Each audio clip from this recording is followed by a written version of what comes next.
Bos días a todos. Empezamos a rolda de prensa, que, como sendo habitual, damos o número de casos activos ás persoas que se encontran hospitalizadas e o número de falecementos. Son 21.613 persoas o total de contaxiados casos activos pola COVID en Galicia. O 0,9% se atopan en UCI, 193. É un número máis alto de toda a epidemia. Recordarán que no pico estábamos en 178. Número de hospitalización, xa estamos en 1.086 pacientes hospitalizados. Tamén estamos por riba do pico do 4 de abril. Neste caso son 7 menos que fai 24 horas. Estamos no 5% de pacientes en hospitalización, o 0,9% en UCI e o resto, 94%, máis de 20.334 persoas atópanse no seu domicilio. Hai 1.678 persoas que faleceron dende o inicio da pandemia. Vaya, como sempre, o noso pésame e o noso apoio ás súas familias. A nivel comparativo, estamos nunha tasa de incidencia onde as comunidades autónomas máis altas empezan xa a baixar. Nós todavía estamos subindo na tasa de incidencia. Estamos casi como España, 413 en Galicia, 414 na media estatal. 14 días, a tasa se sitúa en 742 por 100.000 habitantes. Na media de España é superior, estamos prácticamente en 900 por 100.000 habitantes. Seguimos cunha presión en UCI máis baixa que a media de España, bastante máis. España está no 42%, Galicia no 25,1%, e en hospitalización tamén máis baixo, 15% Galicia, 15,5%, 24,3% a media de España. En definitiva, seguimos todavía, aínda que hai unha menor tasa de positividade nos últimos días. Empezamos a ver algunha síntoma de que as cousas deixaron de crecer, pero todavía temos graves problemas de presión asistencial e, por lo tanto, todavía queda moito traballo e moito que mellorar. A xestión da pandemia sigue sendo, sin dúbida, a nosa prioridade e, por lo tanto, a xestión da pandemia centrará mañá a reunión que vamos a manter co presidente do Goberno de España. Hoxe aproveitamos no Consello da Xunta para facer un balance, unha diagnose dos temas que vamos a trasladar e con carácter xeral o presidente do Goberno, que a maioría deles están centrados nos temas sanitarios, pero tamén hai temas económicos, temas de infraestructuras que, de unha forma moi resumida e telegráficamente, paso a comentar unha vez pechada a axenda no Goberno. No ámbito sanitario, sin dúbida, o primeiro problema que temos en España, en Galicia, e o obxectivo é que se poña a disposición das comunidades autónomas todas as ferramentas que non se prevé de momento e que non están habilitadas. Refírome, en primeiro lugar, á lei da pandemia. Seguimos pensando que é necesario ter unha lei para ordenar a pandemia en España. Esta pandemia vai afectar como mínimo a todo o ano 2021. Pero, aínda que podamos ter unha porcentaxe de inmunidade na población española moi potente, España é un país que debería de recuperar o seu turismo. Máis de 80 millóns de persoas visitan España en temporada normal de turismo, o cual quere decir que no ano 22, en anos seguintes, vamos a ter todavía problemas en relación á pandemia. Problemas que nin sequera agora coñecemos con exactitude. E tamén temos, por suposto, as incógnitas da inmunidade da vacina, das doses que sean necesarias nos próximos anos, no caso de que así sexa. En fin, hai unha serie e unha incertidume todavía que aconsellan, e volvemos a reiterar, con un criterio de prudencia e de lealdade ao Estado, aconsellan ter unha lei específica para xestionar esta e calquera outro rebrote que podamos ter nos próximos anos.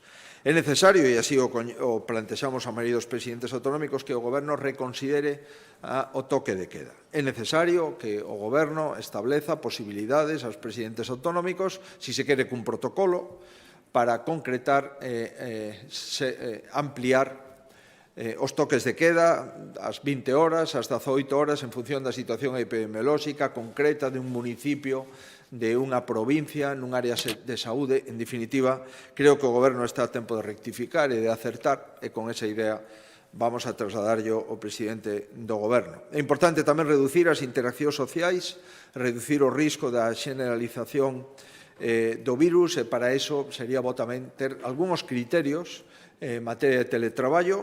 É necesario, e así o anticipamos onte no Parlamento, nas últimas semanas hai un debate aberto no ámbito da epidemioloxía europea e española en relación co tipo de máscara a máis eficiente, e creo que é necesario establecer unha posición conxunta de país, deixando clara a ciudadanía en que caso se pode recomendar ou incluso en que caso se pode facer obrigatoria a utilización de máscaras FFP2 para concretar o contido e alcance de esta proposta. Evidentemente é necesario, nese caso, baixar o IVE desa máscara e buscar solucións desde o punto de vista económico. Estou citando varios asuntos nos que é preciso unha postura estatal común para establecer unha coordinación que creo que debe de liderar a nova ministra de Sanidade, que tiven onte a ocasión de conversar con ela. Outra das cuestións que vamos a propoñer ao xefe do Executivo Central é que retome a conferencia de presidentes. Levamos dende o mes de outubro sin conferencia de presidentes. E ao mes de outubro dedicamos os fondos europeos coa presencia da presidenta da Comisión. Por tanto, levamos xa bastante tempo sin falar do primer problema que temos os presidentes autonómicos e, por tanto, o primer problema que ten España, que é a pandemia. E é preciso tamén, no ámbito da pandemia, falar dos criterios de reparto das vacinas. É inevitable facelo, é xusto, é proporcional e é procedente. Si vamos a empezar, unha vez finalizada a segunda volta, do personal das residencias sociosanitarias e dos sanitarios, si vamos a empezar cos maiores de 80, temos que concretar o número de vacinas que se remiten ás comunidades autónomas en función da población diana previamente pactada para vacinar. Non é o mesmo a porcentaxe de población maior de 80 no Levante que a porcentaxe no noroeste. E, por tanto, o lógico é que se adecúen as porcentaxes de reparto de vacina á población diana que hai que vacinar. Eso é algo, insisto, que lle trasladaremos. Evidentemente, o problema da pandemia non é só a cuestión sanitaria, que de por sí xa é un problema, senón as consecuencias sociais e económicas que supón a situación que estamos a vivir. E por iso vamos a plantexar que é necesario establecer un criterio homoxéneo de reparto de fondos. Ocorre que cada ministerio ten un criterio, que esos criterios son cambiantes, sobre a porcentaxe de población protexida que lle corresponde a Galicia e os fondos que foron distribuídos pola Administración Central do Estado, temos un déficit de 600 millóns de euros. Pode haber algún axuste, pode haber algunha cuestión a modular, pero 600 millóns de euros entre o que lle correspondía por población protexida e o que se nos está transferindo á comunidade autónoma unha cantidade francamente importante. Pensamos que hai que compensar no seguinte reparto de fondos que aínda están sin distribuir. Por suposto, faremos un fincapé nos fondos Next Generation e nos proxectos fundamentais tractores para a economía galega que presentarei de unha forma xenérica, pero concreta, ao presidente en Moncloa. Hai outros asuntos importantes, sin dúbida. O terceiro apartado, asuntos importantes fora da COVID. En primer lugar, a crise industrial como consecuencia da política enerxética de transición que está implementando o Goberno central. As Pontes, Meirama, son, sin dúbida, os dous efectos directos da política da transición do Goberno. Alcoa vai a ter unha peza importante, espero, no contexto desta reunión e, por suposto, a ausencia absoluta de carga de traballo que está afrontando Navantia. O levamos avisando desde fai un ano e medio. Navantia necesita un barco, porque se están retrasando as fragatas e porque os asteleiros do sur están cunha enorme carga de traballo, o cual o felicitamos. Pero o que é evidente é que as corbetas eran para o sur, as fragatas eran para Ferrol, no sur hai corbetas e en Ferrol non hai fragatas. E, por tanto, necesitamos esa carga de traballo e, por suposto, cumplir o que os partidos que están agora no goberno cumpriron e prometeron de forma continuada e constante en Ferrol, que son as obras necesarias para modernizar o Asteleiro, empezando polo dique seco. E, por último, en materia de infraestructuras, inevitablemente é un clásico xa, que nos concreten a posta en servizo do AVE. Necesitamos coñecer a posta en servizo do AVE. O Ministerio de Fomento dice que agora, dixo no 20, transcurrido 20, nos dice que no 21. Eu quero saber se o presidente do Goberno respalda que a data de posta en servizo do AVE é o ano 21. Ou, pola contra, nos vamos a ter outro retraso adicional. É necesario concretar os accesos ao porto exterior da Coruña. É necesario retomar as obras que estaban adxudicadas con tuneladora a pique de entrar na saída sur de Vigo hacia Portugal e é necesario, por suposto, disminuir o retraso acumulado co AVE Lugo-Ourense.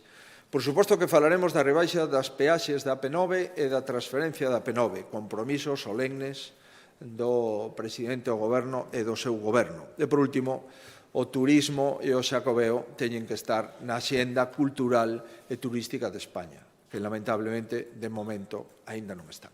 Isto, máis ou menos, é do que vamos a falar e entendo que nun exercicio de transparencia era necesario onte, nos temas da pandemia, comentalos no Parlamento e hoxe comentar o resto de temas aos cidadáns de Galicia.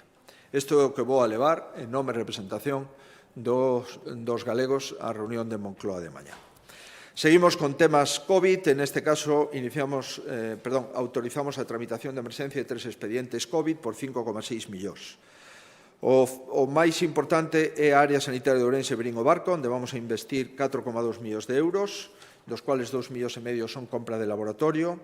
Despois esta área sanitaria da Coruña, 800.000 euros, que vamos a dedicar basicamente a adquirir 500.000 unidades de PCRs, e así como outros tipos de kits de detención e outros 500.000 euros para labores de limpeza, mantenimento e outro material de laboratorio.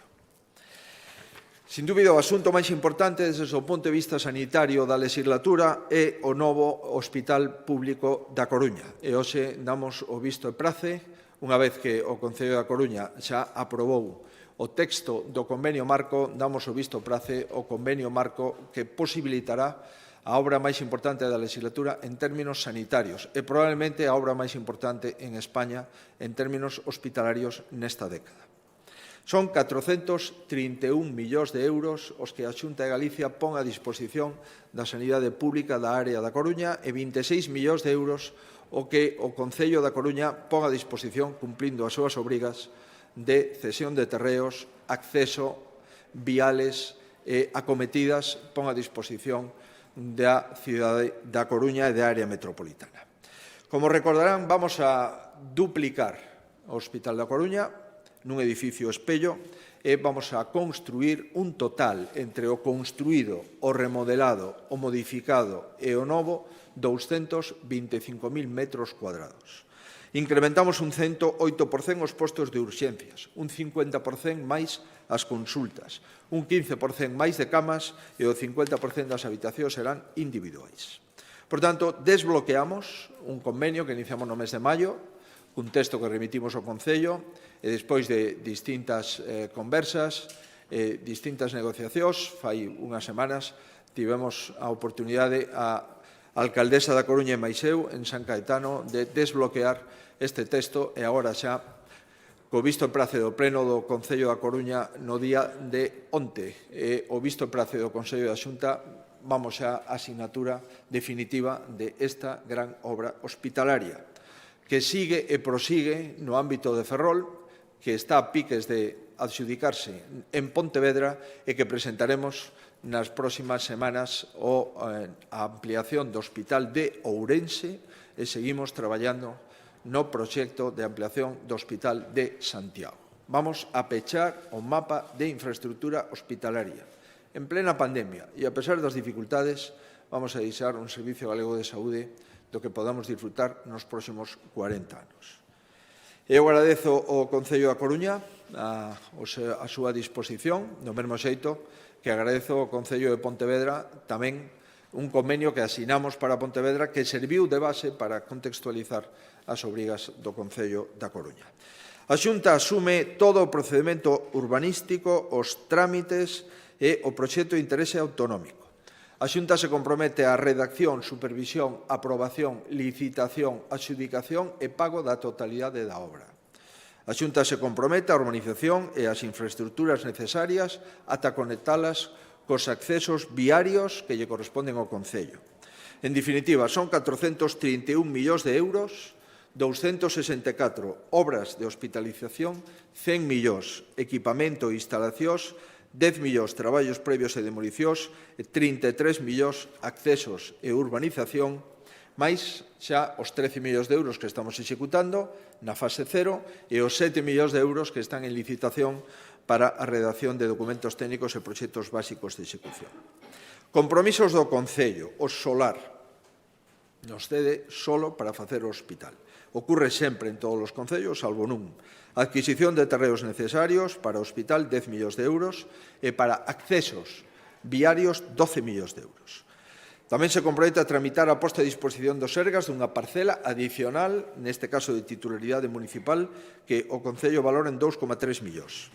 Tamén se compromete a tramitar a licencia e permisos urbanísticos sin coste, que están valorados por 1,8 millóns. E tamén se compromete a non volver a cobrar o IBI, o Imposto de Bens Inmobles, o Servicio Galego de Saúde polo novo hospital. Sin dúbida, se compromete o Concello da Coruña a traballar pola sanidade pública da Coruña. E creo que iso é moi importante e é toda unha mensaxe dos compromisos locais tamén nos ámbitos sanitarios. Neste momento estamos executando xa este hospital, a fase 0, son 13 millóns de euros, recordarán. Necesitamos máis que nunca, se acredita, como Coruña quedou para o final das grandes obras de remodelación hospitalaria e onde temos máis problemas de saturación de espazos. Necesitamos ampliar farmacia, urxencias, hospitales de día, oficina de trasplantes, quirófanos, UCIs. Estos 13 millóns de euros é a primeira entrega do novo hospital que está xa en execución dende o 15 de xaneiro que comenzamos, unha vez tida a licencia que solicitamos en xuño, comenzamos a obra. Ben, isto é todo o que lles podo trasladar e eu quixera, en primeiro lugar, agradecerlle ao Pleno da Coruña, os grupos municipais que apoian este proxecto e dicirlle que nós vamos a seguir facendo cidade tamén, por suposto, na Coruña e estes novos accesos que hoxe pactamos unha parte ao Concello e outra a Xunta de Galicia valen para mellorar a rede de accesos dos barrios colindantes, a zona de Irís, o acceso á cidade das TICs. En definitiva, isto é a obra máis importante na cidade da Coruña, probablemente nos últimos 40, 50 anos. Penso que ben vale a pena seguir traballando de forma coordinada. Páxina de solo industrial. Recordarán que no ano 15 empezamos cunha política de bonificación de solo industrial titularidade da Comunidade Autónoma. Refírome ao Instituto Galego de Vivenda Solo e a Xestur. A partir do ano 16 empezamos coa figura de dereito de superficie, que é pagar un canon metro cuadrado ano, aproximadamente €1 metro cuadrado ano, unha parcela de 10.000 metros, solamente é necesario pagar 10.000 euros ao ano. Pois ben, o resultado, neste momento, do ano 15 ao ano 20, vendimos 2,1 millóns de metros cuadrados de solo industrial. O prezo bonificado está entre o 30 e o 50%. Por lo tanto, a bonificación do prezo do solo industrial da Xunta de Galicia ascendeu a 64,3 millóns de euros. Os 100,4 millóns de euros adicionais foron o prezo que pagaron os adquirentes das parcelas con estas bonificacións do prezo entre o 30 e o 50%. O investimento acumulado nestes 2 millóns de metros cuadrados foron de 540 millóns de euros das empresas que se instalaron e se crearon 5.400 postos de traballo novos. Desta forma, a política de bonificacións e acceso ao solo en dereito de superficie permitiu nos últimos anos un fomento importante da actividade E, de feito, as parcelas que están en dereito de superficie teñen un valor de 13 millóns de euros. Hoxe aprobamos os incentivos que vamos a implementar no ano 21 e algunhas modalidades tamén de acceso á propiedade de solo industrial.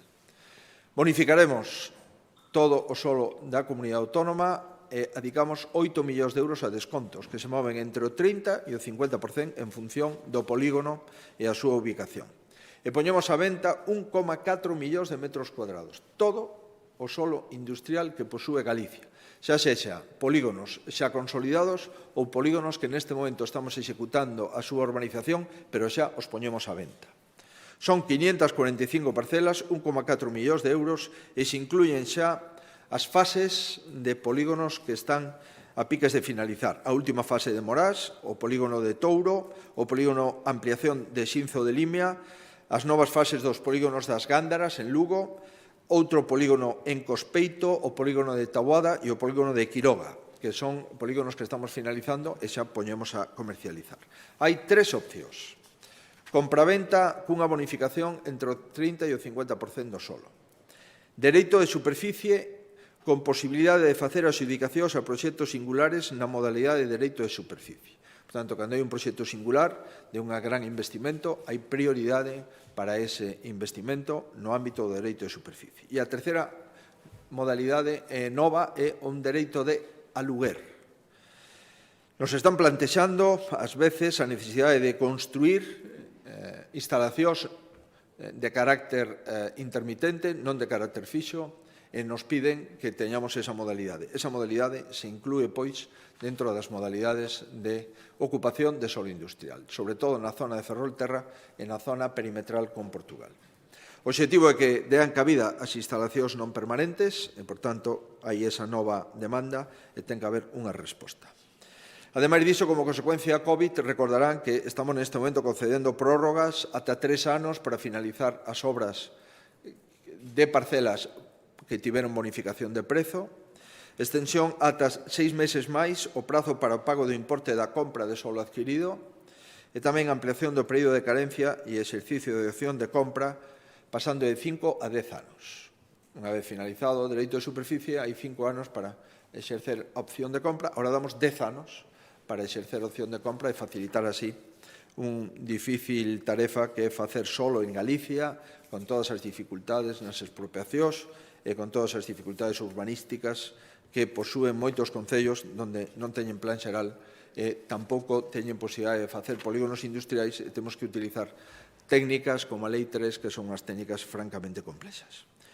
Seguimos noutros temas, nos vamos ao deporte.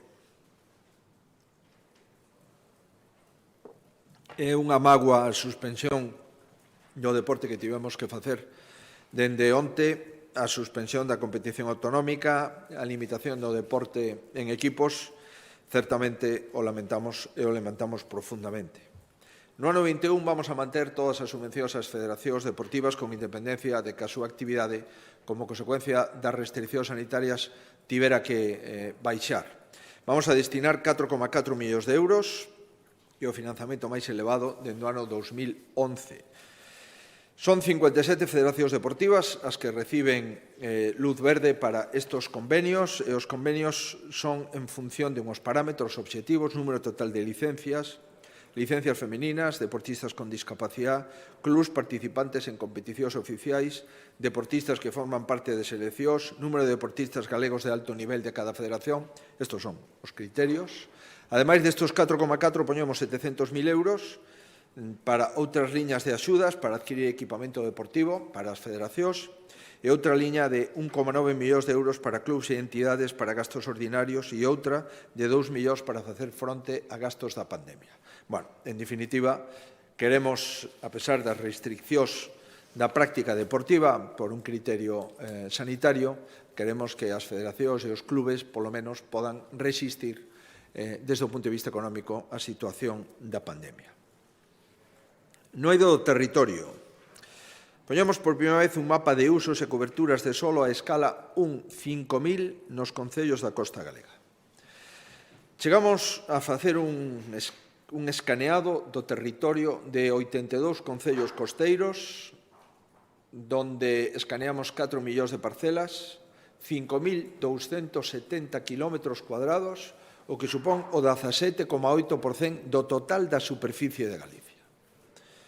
Pois ben, este visor de acceso gratuito chamado SIOSE K5 supón unha información xeométrica e temática de a maior precisión, sin dúbida, da historia da comunidade.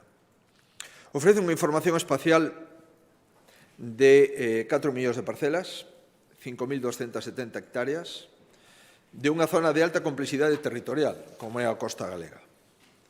É unha fotointerpretación e emprego de distintos algoritmos e fontes que nos dá unha radiografía moi exacta do que ocorre no territorio, e quen ocupa o territorio, e que marxes hai, e que flora, e que capacidade forestal. En definitiva, pasamos da escala 1,25.000, que é o que tiñamos agora, a 1,5.000. Cal é o resultado? Pois podemos saber as hortas que hai en Galicia, os viñedos, as coníferas, os cantís, as terras que están en abandono, as zonas queimadas, o arborado forestal por especies. Podemos servir para instalar zonas empresariais no rural, para localizar os principais recursos para pastos, nos sirve para a expropiación das estradas e os mellores trazados, nos sirve, por suposto, para a extinción de incendios e coñecer a superficie do terreo onde as brigadas se van a operar. En definitiva, este visor SIOSE 5K, xunto coa base topográfica de Galicia, constituye os cimentos de calquer proxecto de carácter territorial que queramos implementar en Galicia, e formarán o inventario básico territorial de Galicia. Isto ten unha enorme capacidade. No eido de urbanismo, pois é un referente para a ordenación, a planificación e a xestión. Sabemos, a través deste visor, onde están as piscinas de Galicia, cantos metros hai dende piscina ao linde da parcela. Sabemos como están as masas forestais e que masas forestais se están a tratar. E, por suposto, podemos concretar os terreos en abandono, que é unha das cuestións que vai a tratar de ordenar a lei que neste momento empeza a tramitarse no Parlamento. A nivel técnico é a cartografía coa maior resolución homologada na Unión Europea. Dado a homologación da cartografía, nos supón a integración de datos oficiais e unha reducción de custos na frecuentación e actualización da referida cartografía. Por tanto, este é o visor máis potente, afecta ao territorio máis complexo, os 80 e pico concellos da franxa costeira, que, por certo, é onde vive a maior parte da población, e nesos territorios moi complexos de parcelas pequenas, de moita dispersión, de segundas residencias, de bosques con distintas especies arbóreas. En definitiva, nos dá moitísima información para poder actuar en todos os campos do sector primario, do sector industrial, no urbanismo e tamén na ordenación do territorio. Seguimos no sector primario. Galicia produce 20 millóns de toneladas anuais de castañas, é a primeira comunidade autónoma en produción de castañas. O nivel estimado no mercado son 50 millóns de euros. É fundamental, por tanto, manter as nosas plantacións en un bo estado fitosanitario, e temos dúas patoloxías que afectan o castiñeiro. En primeiro lugar, o cancro do castiñeiro, que estamos a combater dende o ano 11. Pois ben, vamos a inocular 32.000 pés de castiñeiro nestes próximos meses. Dende o ano 11 levamos intentado salvar 135.000 castaños en Galicia. No ano 20 inoculamos 19.400 pés e agora pretendemos casi o doble, 32.000 pés de castiñeiro. Ademais disto, vamos a empezar cunhas parcelas piloto, 3 delas en Folgoso do Caurel, 3 outos de castiñeiros e unha delas en Antas de Ulla. E, ademais desta patoloxía do cancro, temos outro problema, que é a avespiña, como saben vostedes, que ataca esta especie mediante soltas dun parásito que frea a súa expansión. Algúna vez temos falado desto, recordarán que dende o ano 15 levamos tamén intentando disminuir o impacto desta lacra, e levamos investidos 5,8 millóns de euros e liberado a 4,1 millóns de unidades deste parásito. En definitiva, isto forma parte do Plan Forestal de Galicia, que pretende plantar 16.000 novas hectáreas de castiñeiro. Pero antes de plantar as novas hectáreas temos que cuidar as hectáreas xa plantadas e con castiñeiros xa grandes, con gran capacidade de froito e con gran valor da madeira. Temos 745 bens catalogados en Galicia como bens de interés cultural. A lista se uniron recentemente a paisaxe cultural da Ribeira Sacra, as esculturas da Catedral de Santiago atribuídas ao mestre Mateo, o Mosteiro de San Martiño Pinario, a Terraza de Sada, entre outras. Por ben, hoxe facemos os 746, un máis. Aprobamos o decreto que declara PIC a Igrexa da Atalaya de Laxe no Concello da Coruña, que é un dos principais exemplos do gótico mariñeiro na Costa da Morte. A Xunta completou o procedimento, temos os informes preceptivos da Real Academia Galega de Belas Artes, do Consello da Cultura Galega. Vamos a declarar o BIC polo valor da Iglesia en construcción e tamén, polo valor da construcción e polo conxunto armónico que forma co mar e a función religiosa, defensiva e civil que cumpriu na historia. Se trata dunha igrexa fundada a principios do século XV pola condesa de Altamira, doña Juana de Castro Lara e Guzmán, e crese que ocupa os terreos dunha capela antigua do século XII.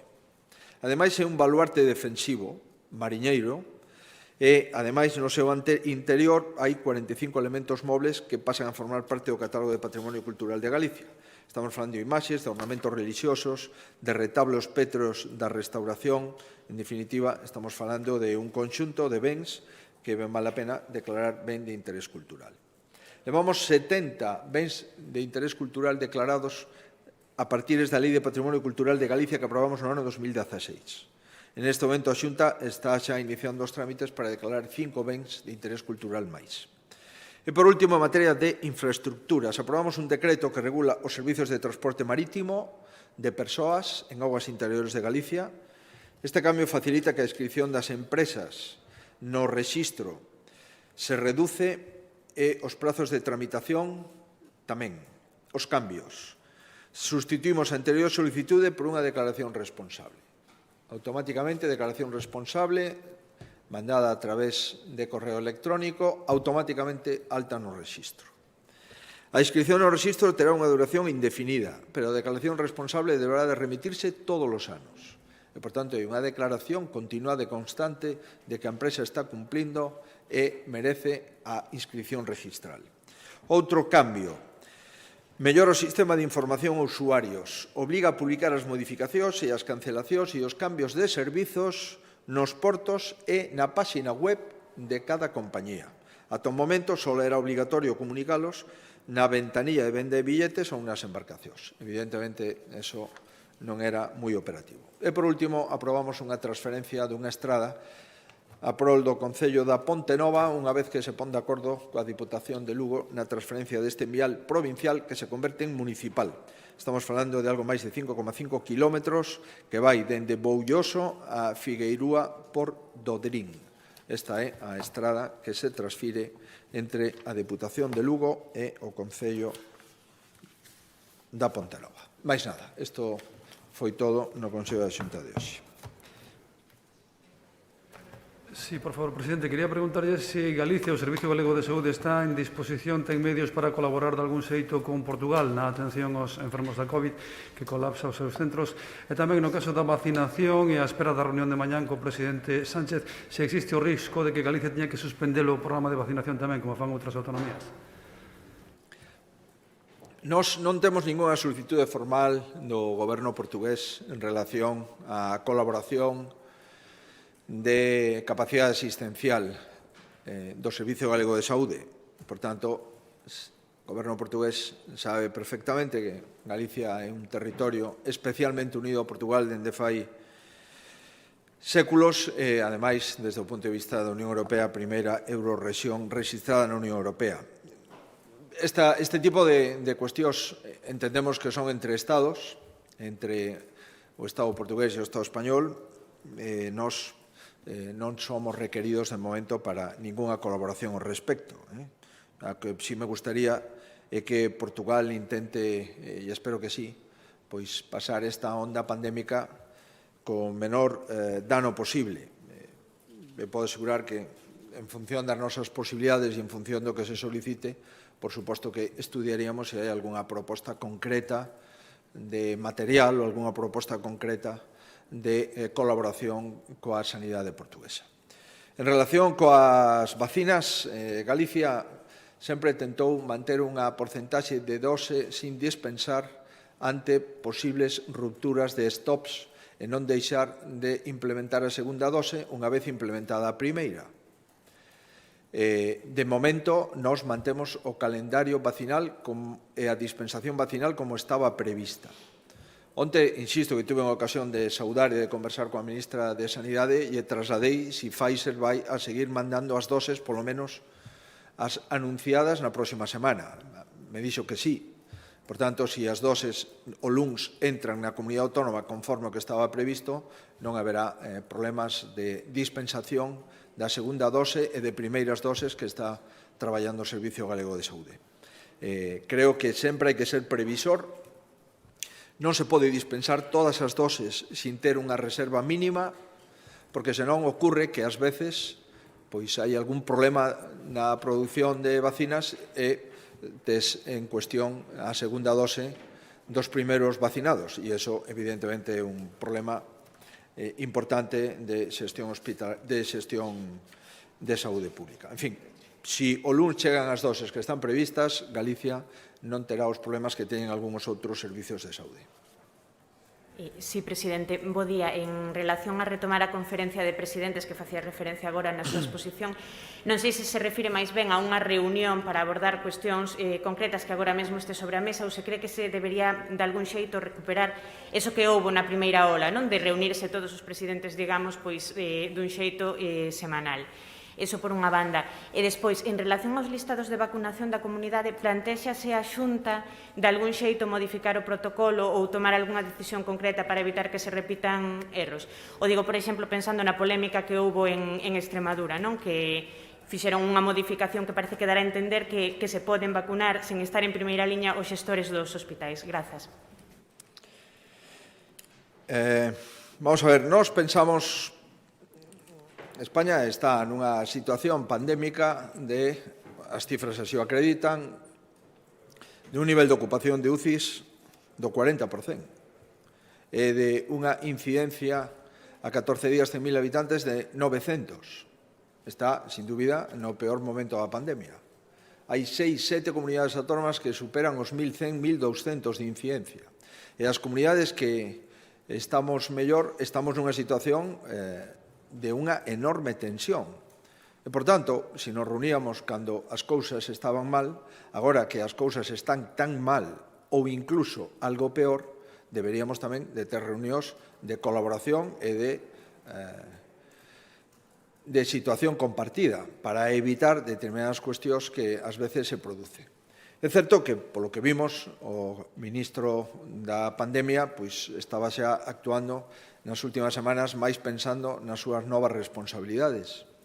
É certo que tomaron a decisión de cambiar o ministro da pandemia en plena pandemia, e no momento máis crudo da pandemia, é unha decisión política que hai que respetar, pero no meu caso eu non a comparto. E eu espero que a nova ministra de Sanidade se centre na pandemia, porque o primer problema de España ten que ter un membro do goberno dedicado exclusivamente a iso. E eu espero desexo que a nova ministra pois se dedique exclusivamente á pandemia. En fin, isto é unha proposta que lle fago ao xefe do Goberno Central porque entendo que é bo que falemos e é bo conversar sobre o primer problema que teñen os españois, que é a situación sanitaria do país e a situación social e económica que se deriva da situación sanitaria. Penso que iso é bo. Adicionalmente, se están convocando conferencias sectoriales por parte dos ministerios, están distribuindo os fondos europeos, cada ministerio cun criterio, cunha porcentaxe, cunha metodoloxía, cun protocolo, en función do goberno e do ministerio, e en función do socio do goberno, pois che corresponde isto, che corresponde outro. Creo que sería bo, polo menos, sería bo, na miña opinión imprescindible, saber cal é o criterio do goberno, si que ten un criterio de reparto de fondos, ou si cada ministerio pode facer o que considere oportuno. Eso é non ter criterio. Sobre as vacinas, É evidente que ás veces hai problemas na distribución de vacinas e eu o que creo é que debemos de ser serios en relación a este asunto. Debemos de ter protocolos que se deben de cumplir e, adicionalmente, sin un listado de 3.000 personas, 4.000 personas, 5.000 personas, pois hai personas que non están en activo nese momento, que están nun cargo directivo, ou persoas que non están prestando servizos no hospital porque están adicadas a outras tarefas, ou persoas que non teñen unha relación directa co paciente, senón que teñen unha labor máis administrativa, pois nesos casos, se hai problemas nos listados, eu lle pediría a esas persoas que notifiquen ao hospital que non son tributarias de esa vacina. Porque, ademais de cumprir o protocolo, tamén temos que ter os comportamentos éticos individuais para que entre todos cumplamos o protocolo. Do mesmo xeito que se notifican a algún cidadán algunha decisión administrativa que lle perxudica, automáticamente notifica que eso é incorrecto, o que parece razonable, é que se lle notifican algo que lle beneficia, pero que perxudica a outro que a necesite máis, pois tamén o faga saber. Así poderíamos traballar todos con maior seguridade, pero con carácter xeral, insisto, non sei se o 99,9% do que estamos facendo non ten incidencias. E se ten incidencias nas primeiras partes da vacina dun 0,1, dun 0,2, pois haberá que eliminalas para ver se conseguimos incidencia cero. Sí, presidente, facía balance da situación hospitalaria con récords de hospitalización na UCI. Non sei se hai unha proxección de a canto pode chegar esa ocupación das UCIs, segundo as hospitalizacións, se será necesario cambiar de fase sanitaria, cales son as zonas ou as áreas sanitarias con maior presión nas UCIs. Evidente que estamos monitorizando día a día no Servicio Galego de Saúde todas as contingencias que estamos tendo nos hospitais. Nós traballamos de luns a luns. Sábados e domingos hai información puntual, non hai ningún parón desde o punto de vista de información nin de xestión. Onte tivemos un pico potente na UCI con 15 pacientes máis, 11 deles na cidade da Coruña, no Hospital Universitario da Coruña. A boa noticia é que baixaron 7 o número de persoas hospitalizadas. E a boa noticia tamén é que a porcentaxe de positividade baixou o 8,7%, cando nos movíamos en porcentaxes de positividade do 12%. Por tanto, todavía vamos a pasar unhas semanas moi difíciles, porque temos a moita xente ingresada, 1.086 pacientes, e unha parte desos pacientes, o 0,8, ingresarán en UCI. Por tanto, non prevemos unha disminución das ocupacións de UCI. Si prevemos unha lixeirísima disminución de positividade, é dicir, de novos contagios. E tamén, dado que levamos xa bastante tempo con 1.400, chegamos incluso a 2.000 novos contagios diarios, pense que cada 10 días de esos 1.800 contagios diarios, a maioría deles negativizan. E, por tanto, cada 10 días empezamos a dar moitas altas. Por exemplo, no día de onte, se deron máis de 700 altas. Como consecuencia de que pasaron 10 días de persoas que estaban contagiadas e con PCR negativa ou ben sin síntomas, automáticamente van disminuindo o número de contagios. Pero, en fin, a preocupación máxima, sin dúbida, é a UCI. A segunda preocupación é a hospitalización e as áreas que máis nos preocupan son 3. Área sanitaria de Ourense, área sanitaria da Coruña e área sanitaria de Santiago. Posteriormente, hai outro pelotón de áreas sanitarias que nos preocupan, que é a área sanitaria de Ferrol e a área sanitaria de Pontevedra. E as áreas que coincide cos maiores hospitais, coas maiores capacidades de aforo e coas maiores UCIs, son a área sanitaria de Vigo e de Lugo, que de momento están nunha situación de risco medio alto, pero non de risco alto como están o resto das áreas. O obxectivo que temos é cumprir, non improvisar en épocas de incertidume, cumprir o que tiñamos planificado. Galicia neste momento non ten 20 hospitales, Galicia ten un hospital. E ese hospital está a disposición de todos. E ese hospital é o conxunto de camas de UCI e o conxunto de camas en planta do Servicio Galego de Saúde. Os pacientes poderán ir a un hospital ou a outro hospital en función da necesidade. Hai moi poucos desplazamentos a toda agora, pero se temos necesidade, o faríamos. E no caso de que todo isto non resolva, automáticamente entraríamos na cuarta fase que vostede se refire, que sería desplegamento de unidades desmontables hospitalarias, que son os chamados hospitales de campaña. Pero de momento, insisto, estamos das 4 fases, na fase 3 aínda nos queda a cuarta, en Vigo e en Lugo na fase 2, aínda nos quedan 2 fases máis. En fin, estamos traballando, os personal está traballando sin límites, estamos tendo unha colaboración francamente boa co bloque cirúrxico dos hospitais, estamos reprogramando as patoloxías que teñen moita estancia media en UCI e estamos facendo outras patoloxías de cirurxía maior ambulatoria ou de cirurxías con menor estancia en UCI. O problema adicional é que ás veces temos brotes nun hospital, nun servicio quirúrxico como traumatoloxía, que eso supón a necesidade de buscar algún complemento en patoloxía non excesivamente complexa en centros concertados. Pero, de momento, a utilización de centros concertados está sendo habitual e non estamos incrementando, polo menos pola información que teño, non estamos incrementando de forma intensa a actividade cirúrxica en centros concertados. En fin, seguimos xestionando isto, e podo asegurar que isto non é fácil, é complexo, estamos acostumbrados a ter moita menos presión pola COVID, pero o dato é que a ocupación de UCI na media de España é do 42%. En Galicia estamos no 25%. Por tanto, comprenderán que hai lugares onde a UCI está ocupada o 58%. Ou lugares onde está ocupada pois, o 46% ou 47%. Nós estamos na mitad. Por tanto, aínda temos capacidade para resistir. Buenos días, presidente.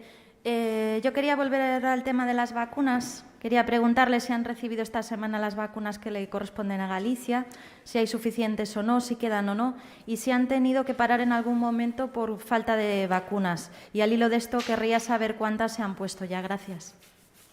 Pero nosotros no hemos tenido que parar, hemos tenido que disminuir la dispensación de vacunas porque, como se sabe, ya fuimos anunciados, Pfizer dejó de remitir el número de vacunas que estaba previsto remitir semanalmente. Es verdad que tiene un compromiso de remitir más vacunas durante las últimas semanas de febrero y en marzo y que en el primer trimestre de este año cumpla el total de vacunas que le corresponde a España. Por tanto, nosotros hemos mantenido nuestro calendario, primero, residentes mayores y discapacitados y personal que les atiende.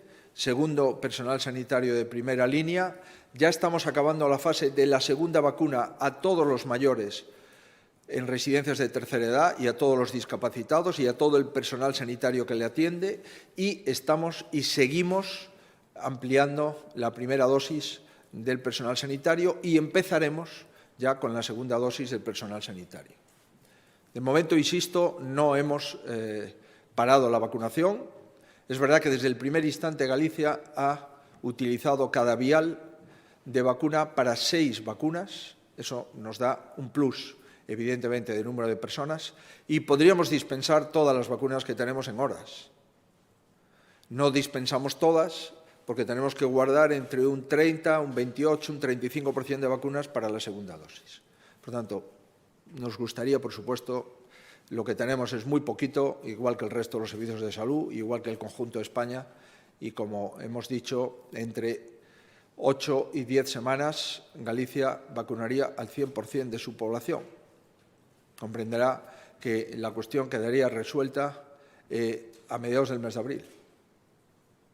Si tuviésemos vacunas, este episodio y esta pesadilla finalizaría en los entornos de la Semana Santa, que es lo que ocurre en las patologías normales. Tenemos antibióticos y, por tanto, curamos las infecciones. Tenemos insulina y, por lo tanto, controlamos a los diabéticos. Tenemos stent y, por lo tanto, hacemos operaciones cardíacas sin demora. Tenemos prótesis y podemos implementar las prótesis de rodilla y las prótesis de cadera. Pero si no tuviésemos insulina o no tuviésemos antibióticos, pues evidentemente tendríamos un problema enorme en los hospitales. Le podríamos echar la culpa a cualquiera. Pero el problema de esto es que no tenemos fármacos. Y como no tenemos fármacos, la única solución que tenemos es la prevención. Y la prevención pasa por las conductas individuales que, sumadas, son la conducta colectiva de unos ciudadanos, que no notan, algunos de ellos, pues la presión que notan los mayores, los vulnerables, los que tienen patologías adicionales, etcétera, etcétera. Y este es el gran debate y el gran problema que tenemos en España. En fin, por hacerle breve, mire, no hay vacunas suficientes, tenemos que seguir esperando, necesitamos vacunas y necesitamos que la Unión Europea lidere, como está haciendo hasta ahora, la compra centralizada de vacunas. Si tenemos vacunas en todos los pueblos de España, es porque la Unión Europea ha liderado la compra centralizada de las mismas. Pero no nos olvidemos, la Unión Europea representa el 5% del total de población mundial. Y, por tanto, nuestro peso internacional es el que es. De momento, muy importante, pero el porcentaje de población es del 5%. Por consiguiente, comprenderá que los grandes países del mundo también están trabajando en la consecución de vacunas. Sí, presidente. Hablaba ayer de que uno de los contextos en los que creía que debería ser obligatoria la FP2 serían los transportes. No sé si hay algún contexto más que le vaya a proponer mañana al presidente. Y también si podría aclarar un poco lo que ha aparecido en el DOA con respecto a las personas que viven solas a la hora de reunirse con un núcleo familiar para respetar las restricciones, porque ha aparecido en el DOA y parece que hay una cierta confusión que supone si los padres se van a poder reunir con los hijos que viven solos en otro municipio y saltar ese confinamiento perimetral. Gracias. Bien, vamos a ver. Hay un debate, insisto, yo no soy epidemiólogo, pero hay un debate en el ámbito de la epidemiología y en algunos otros países de Europa donde señalan que la mascarilla debe tener un nivel de protección el máximo porque en algunos contextos, en algunos lugares, hay una mayor posibilidad de contagio. Hay el debate de la virulencia de las nuevas cepas, que es ya un debate que está admitido. En base a eso, hay países de la Unión Europea y hay expertos que recomiendan repensar la utilización de una mascarilla FFP2 en determinados contextos. Nosotros simplemente lo que hemos traído es ese debate, que debe de solventarse con un único criterio en nuestro país. Un criterio que puede ser recomendación en qué supuestos se debe de llevar FFP2 o, si procede, en qué supuestos sería obligatorio en su caso. Por tanto, definir exactamente cuándo se deben de usar las FFP2 y abaratar su coste, por ejemplo, rebajando el IVA de la FFP2, pues es un debate que debemos de darlo. Nosotros no planteamos la finalización de ese debate con una única respuesta, sino que planteamos hacer el debate, porque en el Comité Clínico, en el Servicio de Salud, se dio el debate.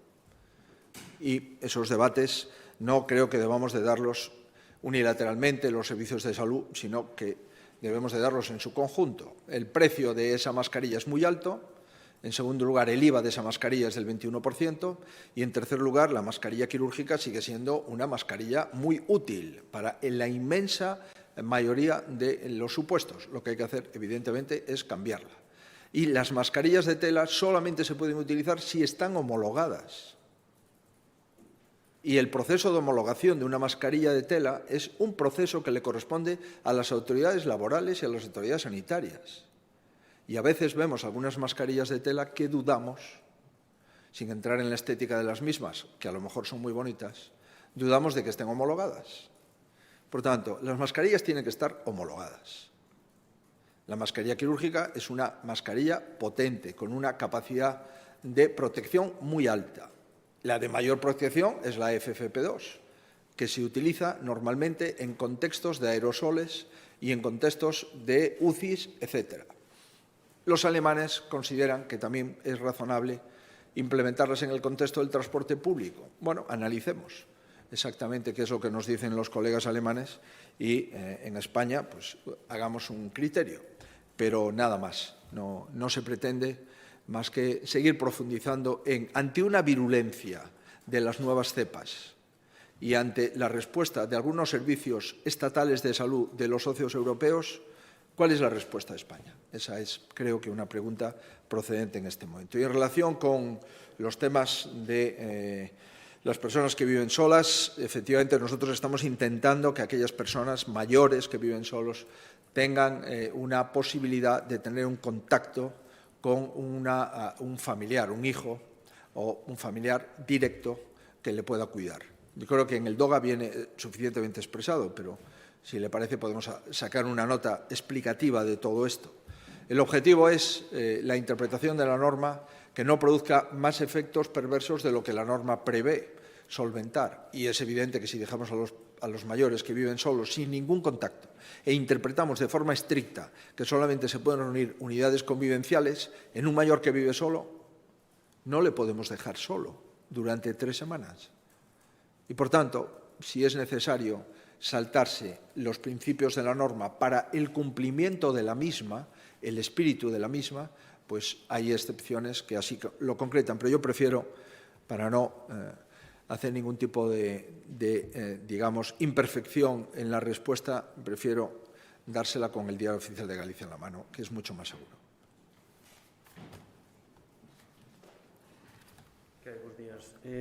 Quería preguntar en relación a dúas cuestións do Consello.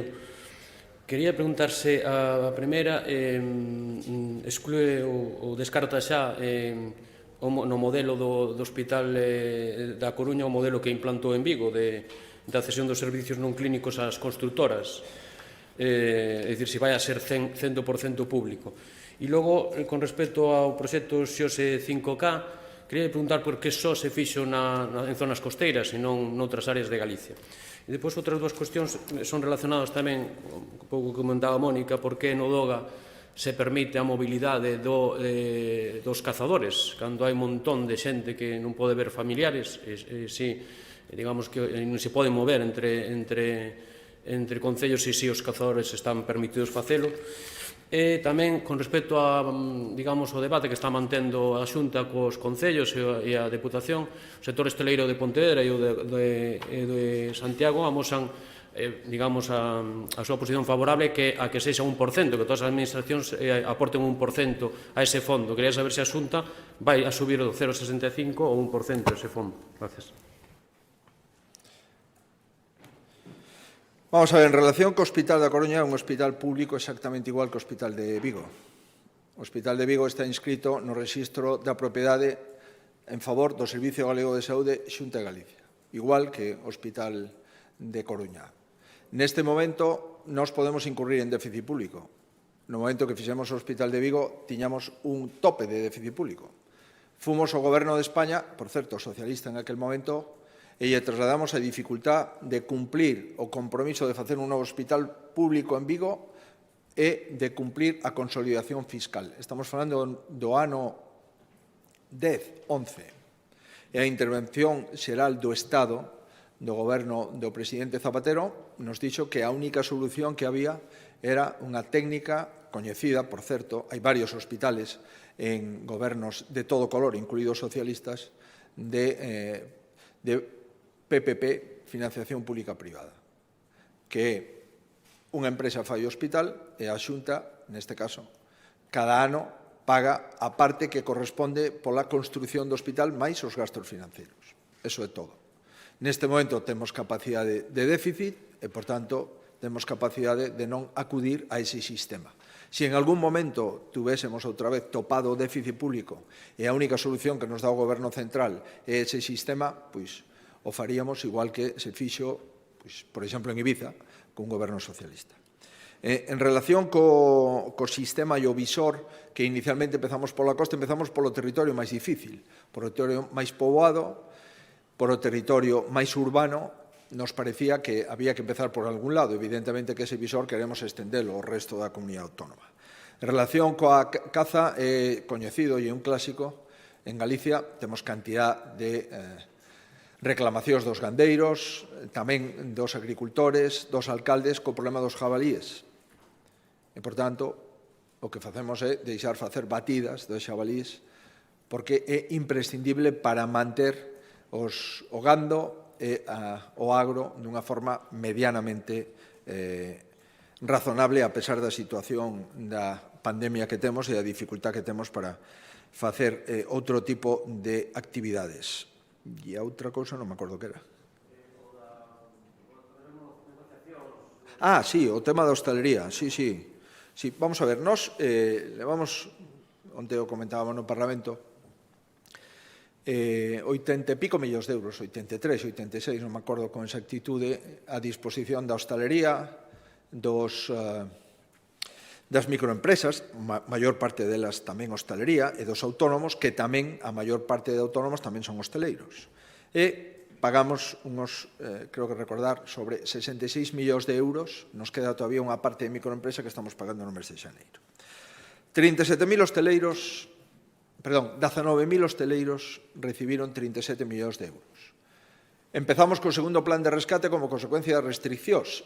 Ao clúster de turismo nos trouxo a proposta que parece ser na Generalitat de Valencia, pois se acordou entre diputacións do Partido Socialista e do PP, etc., para financiar o 50% a Generalitat e o resto do 50%, pois, as diputacións o 30% e os concellos o 20%. O clúster de turismo nos trouxe este modelo, non nos parece mal. E se falou coas diputacións e coa FEGAN e farán o que consideren oportuno. É unha proposta do clúster, se fixo en outras comunidades autónomas, a mí me parece ben. Me parece unha cousa tamén fundamental que non cobrarlle aos hosteleiros os impostos por ter pechado a súa instalación, non ten sentido, ningún imposto. E, por tanto, neste momento hai unha proposta. As diputacións dicen que 1% do presuposto, bueno, esa é unha decisión que lle corresponde ás diputacións e á hostelería. O que sí temos claro é que hai diputacións que axudaron os hosteleiros. A mí me trasladou o presidente da Diputación da Coruña, e é verdad, o presidente da Diputación de Ourense, e é verdad. Hai outras diputacións que non axudaron a hostelería. Teñen a oportunidade de axudar agora. Hai concellos que tamén axudaron os hosteleiros, hai outros concellos que non axudaron os hosteleiros. Teñen a oportunidade de axudalos agora. O que sí está claro é que a Xunta quere pagar canto antes. E nós vamos a trasladarlle ao sector 75 millóns de euros a autónomos, microempresas e hostelería de forma inmediata.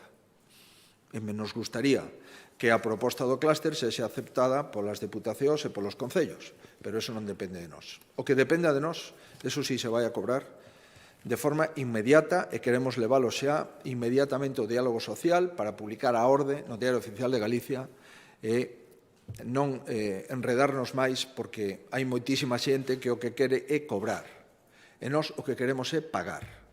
E como coincide o que quere a maioría da xente co que quere o goberno da comunidade autónoma, nós temos que pagar aqueles que queren cobrar. E aí é unha coincidencia plena, e canto antes, mellor. Sí, presidente, damos paso a videoconferencia. Begoña Vila, de Alerta Digital. Buenos días, presidente. ¿Hay alguna razón por la que el Comité Clínico no eche mano de la red de oficinas de farmacia en la implementación de test de diagnóstico COVID con el fin, pues de aliviar la carga a los laboratorios? Y por otro lado, ¿qué le parece la estampida del ministro Illa en plena tercera ola de pandemia y el nombramiento de Iceta después de defender el referéndum en Cataluña y a favor del indulto de los políticos presos? Bien, yo creo que usted recordará que la primera comunidad que utilizó la red de farmacias para hacer test fue Galicia, en el caso concreto de la segunda ola en noviembre en Ourense, y por tanto es una fórmula que no podemos en ningún caso desechar para el futuro. De momento, el despliegue que estamos haciendo de cribados, tanto de antígenos como de PCRs en pool de saliva o PCRs nasofaríngeos tradicionales, creemos que estamos con capacidad para poder hacerlo. Estábamos hablando con algunos colegios farmacéuticos, no sé cómo está en este momento la posibilidad de utilizar las farmacias para depositar los test de saliva y posteriormente que las farmacias con su logística lo faciliten en los hospitales. En fin, seguimos considerando que las farmacias son aliados en materia de salud pública, sin duda, y en materia de prevención y de promoción de la salud. Pero, en fin, en este momento, de momento, nuestra capacidad diagnóstica está siendo muy potente y estamos haciendo 15.000 PCRs y antígenos. Hay días que hacemos 16.000, otros días 14.000, otros días 17.000, pero estamos en la mayor plan de diagnóstico, sin duda, desde que comenzó la pandemia, como no podía ser de otra forma. Bien, en relación con la cuestión que usted me plantea de los cambios de gobierno, bueno, yo creo que hay pocas dudas de que la prioridad en este momento del Gobierno central, la mayor prioridad del Gobierno central son las elecciones catalanas. Eso, al menos, es lo que vemos, porque todo el Gobierno depende y toda la estrategia del Gobierno tiene en cuenta las elecciones catalanas. Cuando se hace salir a un ministro en el pico de la tercera ola y se mantiene al ministro durante todas esas semanas, aún conociendo que era un ministro con fecha de caducidad, durante el pico de la tercera ola, pues está claro que la prioridad del Gobierno es las elecciones catalanas. Y había que buscar un acomodo al que iba a ser el candidato del Partido Socialista a la Generalitat de Cataluña y que dejó de serlo. Y ahora pues lo han convertido en ministro de Administración Territorial. Bueno, en fin, es la primera vez que un ministro de Administración Territorial tiene una idea de la nación española como la que ha venido teniendo el señor Iceta. Quizás ahora, que va a ser ministro, la cambie. Pero nunca ningún ministro de Administraciones Públicas del Partido Socialista o del Partido Popular ha tenido la idea de nación de naciones y la idea de referéndum de independencia de una parte de la nación española, como ha tenido el secretario general del Partido Socialista de Cataluña. Pero ahora, como es ministro, pues a lo mejor cambia la idea. Sería muy importante, porque si no, estaríamos ante un supuesto absolutamente atípico en los 40 años de democracia española. Y poco más, insisto, yo le deseo el mayor de los aciertos al señor Iceta. Es el ministro del Gobierno de España y es el ministro de la nación española. Y, por tanto, le deseo el mayor de los aciertos. Y, por supuesto, a la señora Darias también el mayor de los aciertos y que se dedique exclusivamente a la pandemia porque hay mucho trabajo y la vamos a ayudar entre todos, por supuesto. Presidente, unha última pregunta del diario.es que está tendo problemas ca conexión e non la traslada. Di que a Xunta cifra en 744 o número de camas UCI sobre que se calcula o 25% de ocupación e que se inclúen camas da privada, unidades de REA que non son UCI. E pregunta, pide unha definición de que é unha cama da UCI disponible para a Xunta. Cantos intensivistas se contrataron dende que en abril había 160 camas de UCI ata as actuais? E por que se están derivando pacientes UCI de Ferrol a Pontevedra e Lugo se a presión só está no 25%? O criterio de cama UCI é o criterio do Consello Interterritorial de fai moitos meses. En primeira ola, o Consello Interterritorial estableceu un criterio para concretar cales son as camas UCI disponibles nunha comunidade autónoma. E ese é o criterio que é aplicable a todos os servicios de saúde de España. E, por tanto, o cómputo de cama UCI é exactamente igual en cada unha das comunidades autónomas porque temos un único criterio de aplicación de cama UCI igual que de cama hospitalaria. Por tanto, non hai ningunha novedade ao respecto. Como se sabe, a capacidade de camas UCI en Galicia por parte do Servicio Galego de Saúde se incrementou nun 70%. O veño dicindo desde fai tempo coa compra de respiradores masiva e coa doazón de respiradores que tivemos de algunhas compañías e empresas galegas. E, por tanto, esas son as camas UCI que temos. O número de intensivistas, contratamos a todos os que podemos. Si hai algún intensivista por aí que teña interese en traballar no Servicio Galego de Saúde, e propoño que se poña en contacto con calquer hospital ou con o Servicio Galego de Saúde en concreto. E a terceira cuestión en relación co traslado de camas, dende logo, dende Ferrol non trasladamos nada a Pontevedra. Dende Ferrol trasladamos a Lugo porque é o hospital máis cercano e porque a ocupación de cama UCI en Lugo é unha ocupación moito menor. A media de Galicia é o 25%, pero non a media de Ferrol. Unha cosa é ter a media de todas as camas de UCI e depois ter un hospital que ten máis problemas porque a súa UCI é menor ou porque está ocupada por grandes patoloxías que necesitan moita estancia de UCI en pacientes non COVID. Pero, como digo, durante a pandemia xa aprendimos unha cousa. No mesmo xeito que hai unha única Xunta de Galicia e un único Servicio Galego de Saúde, hai un único hospital en Galicia, que son o conxunto de camas e de unidades que teñen todos os hospitais do Servicio Galego de Saúde. Todos están a disposición e todos os intensivistas non lle preguntan a un paciente conectado con un respirador en que domicilio naceu, en que cidade vive ou que hospital de referencia ten. Non hai un solo intensivista, un solo anestesista que pregunte a un paciente de onde ven, senón que é o que lle pasa. Moi ben, pois moitísimas gracias a todos.